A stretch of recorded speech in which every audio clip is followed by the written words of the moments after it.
Dimitri was born with a congenital diaphragmatic hernia. He had a hole in his diaphragm. I entered the country legally. I did everything that Homeland Security asked me to do. I think she had 3 choices. She could take Dimitri back to the island.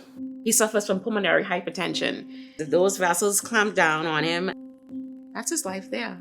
If he had any problems, he wouldn't make it. 2, she could go back and surrender him to the foster care system. I feel like a fish out of water. I have no bearings. Or the 3rd choice she had was stay here in an illegal status, basically. So it's either I stay and fight, and fight, and fight, and fight. That's the choice she had. And as a mother, I don't think that's a choice. Yeah. Or I go back home and just wait for him to die. I mean, it wouldn't be a choice for me either. Right. Yeah.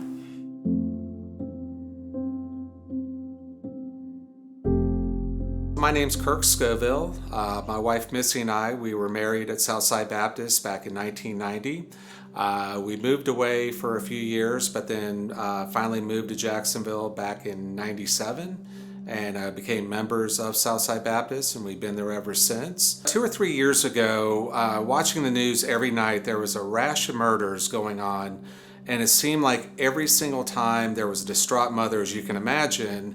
But I realized that I never saw a father, and for some reason my brain started working what is going on here? Are these circumstances where the mothers, maybe they're single mothers, maybe they're having to work 2 or 3 jobs to make ends meet? If someone was able to help them where they can maybe give up 1 or 2 jobs, would that make a difference in their outcomes and their pasts? The Holy Spirit kept nudging me that there is a problem, you have identified that problem, what are you going to do next? How does one person even get started?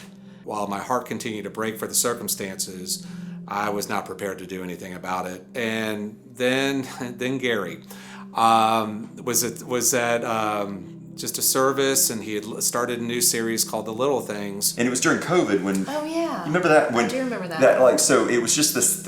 Everybody felt paralyzed. They felt like they couldn't leave their homes. There was no... So we did this thing at the church to try to say, hey, there are lots of little things you can do to share the love of Christ with your neighbors. Or feel connected. Or feel connected. To people. And he talked about how there are so many problems that are so big, people get paralyzed. And I was like, oh no, here we go. And then he uttered these words, and this I can say verbatim: do for one what you wish you could do for many. There was no way out at that point.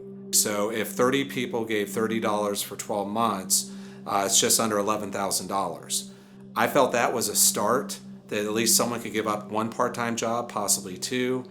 And then I realized, okay, you know what? Since this is Gary's fault, I'm going to bring him into this, and I'm going to bounce this off him and see what he thinks. Out of that conversation, Kirk Scoville reached out and had this great idea about saying, hey, if we can get a group of people together to do $30 a month, we can make a real difference in one person's life. So we talked it through about 2 or 3 different times, and then we finally realized, you know what? It is probably going to be too difficult to identify a single mom that none of us have had any experience with. But maybe we could try to find another path, but do the same thing. Well, I'll be honest with you, we fell short of 30 people, but we got about halfway there. And quite frankly, some people gave more than the $30. So we were able to provide Abby, I think, with almost $10,000 with, far under the 30 people I mentioned. What that was able to do was to help her get back to going to college. She was able to afford a laptop that she couldn't afford otherwise. And she was able to get her car fixed so she could actually drive back and forth to campus. And that's when we all kind of looked at each other saying, maybe there is something here. I made the decision after talking to some of the people in this group, we might want to try to identify someone else. And I asked Gary, I said, what do you think? Are there other organizations like Her Song that we can do something similar? And he had just been introduced to Shanique. Dr. Daniel Roby. He's been what I call an angel.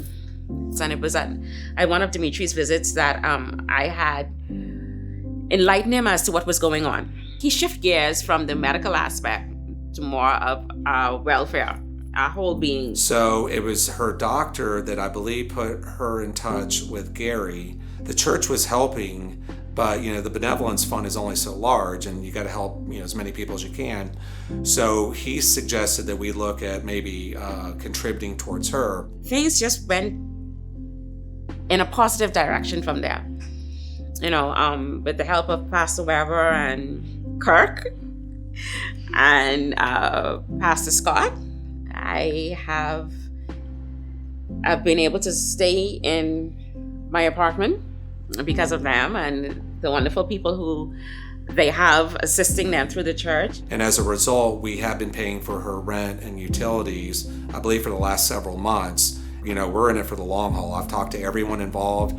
Everyone agrees that we don't need to look at another recipient until her situation can get cleared up. I'll see a message that says, your rent has already been paid for, the following month. And I'm literally brought to tears. This is what you call when he says, I will do exceedingly abundantly above all that you can ever ask, imagine, or think. I'm hopeful that other people will hear the story, recognize what we're doing, and whether they do it on their own, whether they want to join us, I don't care. Just we want to make sure that Shanique's taken care of. There's a lot of people out there, they're paralyzed with where do I begin? And the need is too great. Well, yeah, it is. So start with one.